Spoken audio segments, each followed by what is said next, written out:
강한하게 정치톡 시간입니다. 8월 11일 시선을 집중시킨 정치 뉴스 만나보시죠. 오늘의 첫 번째 정치톡은 2위 주자 때리기입니다. 민주당 대선 예비 후보 이재명 지사와 이낙연 전 대표의 갈등, 이른바 명닭대전이 소강 상태에 접어든 가운데 이낙연 후보를 향한 공세 수위가 연일 높아지고 있습니다. 최소 2위 안에 들어야 마지막 역전을 노려볼 수 있기 때문인데요. 일단 2위부터 잡고 보자고 마음먹은 후발주자 추미애 후보는 이재명 지사의 지사직 사퇴 문제를 놓고 신경전을 벌이고 있는 이낙연 후보를 향해서 이렇게 말했습니다. 지사직 사퇴 문제 가지고 내가 집을 신경전을 벌인다는 자체가 너무 참 쪼잔하다, 어처구니 없다 하는 겁니다. 개혁 입법 발의를 못하고 당대표 물러나셨으면 개혁 입법 발의한다든가 뭐 해야죠. 다른 후보의 지사직을 거론하면서 시비를 벌이고 내가 집으로 끌고 간다 하는 것은 대단히 무책임한 거죠. 주요보된 예비경선 토론에서부터 이 전 대표가 검찰개혁을 뒷받침하지 않았다고 주장하면서 이낙연 저격수로 활약을 했는데요. 특히 이 후보를 빵점짜리 당대표였다고 회상하기도 했습니다. 한편 김두관 의원은 이낙연 후보를 가리켜서 두 얼굴의 아수라백작이라고 저격을 했는데요. 그 내용도 직접 들어보시죠.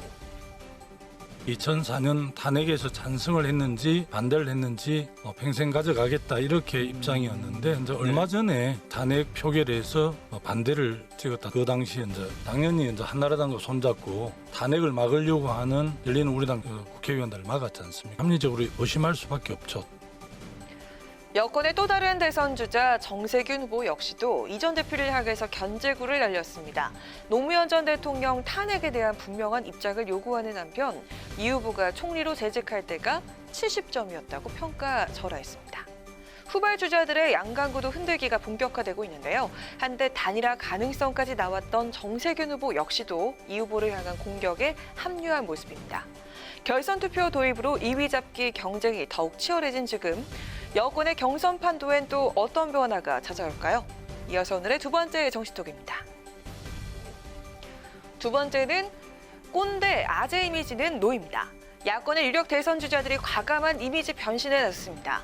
아재 꼰대 이미지를 벗어 던지기 위해서 옷차림과 헤어에 신경을 쓰고 보다 친근하고 부드러운 인상을 주기 위해 헤어라인과 눈썹을 정리하는 등 미용 시술까지 감행하고 있습니다. 내년 대선에서 2030 세대, 이른바 MZ세대 표심이 중요한 변수로 떠오른 지금 젊은 유권자들을 겨냥한 대선 주자들의 변신은 오늘도 이어지고 있는데요. 윤석열 전 총장은 도리도리와 쪽벌 자세로 구설에 올랐던 만큼 지금은 이미지 메이킹에 심혈을 기울이고 있다고 합니다. 그동안 고집했던 어두운 계열의 정장 대신에 밝은 색상의 양복을 주로 선택하고 보다 나은 정장핏을 위해서 체중 감량도 고민 중이라고 합니다. 또 지난 3월에는 헤어라인 시술을 받은 모습이 포착이 되는 등 미용에도 신경을 쓰고 있다고 합니다. 한편 최재형 전 원장도 최근 이전과 확연히 달라진 모습으로 눈길을 끌고 있습니다. 최 전 원장의 가장 큰 변화는요, 헤어에서 찾을 수가 있습니다. 기존 백발의 머리를 자연 갈색으로 염색한 후 펌을 해서 깔끔하게 가르마를 탄 스타일을 선보였고요. 건의 있는 모습보다 친근한 이미지를 주기 위해서 각진 검은테 안경을 캐주얼한 느낌의 안경으로 바꿔서 착용하고 있다고 합니다.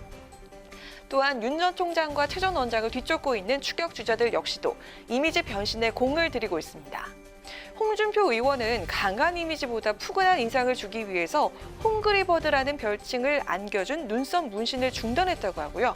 또 트레이드마크였던 빨간색을 멀리한 채 파란색 계통의 와이셔츠와 넥타이, 마스크 등 새로운 드레스 코드를 선보이고 있습니다. 원희룡 전 지사는 지난해 안검하수 수술을 통해서 보다 선명한 인상을 갖게 됐는데요. 당시에 대권 도전을 위한 매무새 단장이 아니냐는 추측이 나오기도 했습니다. 정치인에게 있어서 이미지는 하나의 전략이자 경쟁력이죠. 야권의 대선 주자들, 기존의 이미지를 탈피한 채 국민의 눈높이에 맞춰서 변화를 모색하고 있습니다. 2030 세대를 겨냥한 대선 주자들의 눈물겨운 변신, 과연 어떤 결과를 가져오게 될까요? 지금까지 강아랑의 정치톡이었습니다.